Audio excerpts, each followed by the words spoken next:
ديما مكرفسين مع الشمس ومع الجو. الحمد لله دابا ملي جينا هنا راه شويه بخير.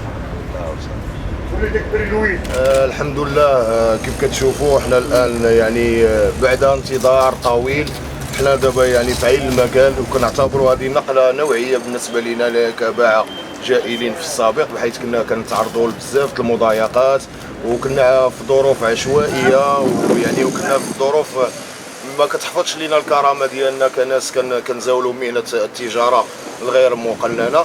فالحمد لله على صعيد عمل سيد البرنوسي وبالجهود ديال السيد العامل المحترم والمبادره الوطنيه للتنميه البشريه، خرج هذا المشروع هذا اللي كتشوفوه مشروع حداثي، مشروع في المستوى، مشروع اللي غادي يكون كيف قلت واحد النقله نوعيه بالنسبه لينا.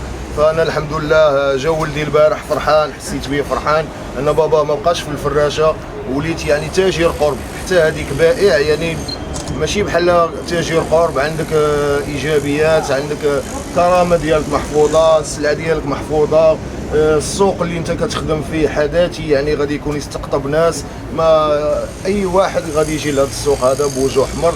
وحنا فرحانين وكنشكروا عامي صاحب الجلاله اللي بذل جهود كبيره، بحيث اننا حنا من الناس السكان هنايا وشفنا كيفاش هذا المشروع هذا يعني كبيره وصغيره عليه كان واقف السيد العامل المشكور. والله ينصر سيدنا اللي دار هذه المبادره الوطنيه للتنميه البشريه.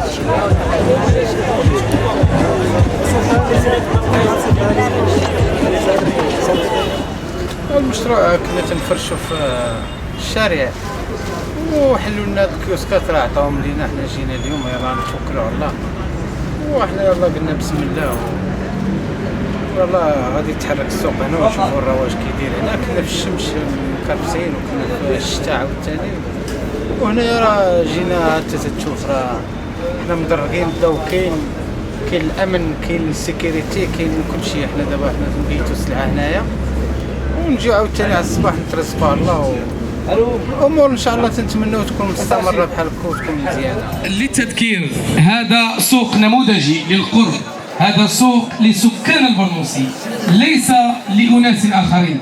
اليوم كنشوفوا الأمهات ديالنا وزوجاتنا وبناتنا وإخواننا اليوم كيتجولوا بكل حرية بكل راحة. أتمنى أن نحافظ على هذا المكسب، هذا مكسب، هذا هو جائزة الصبر.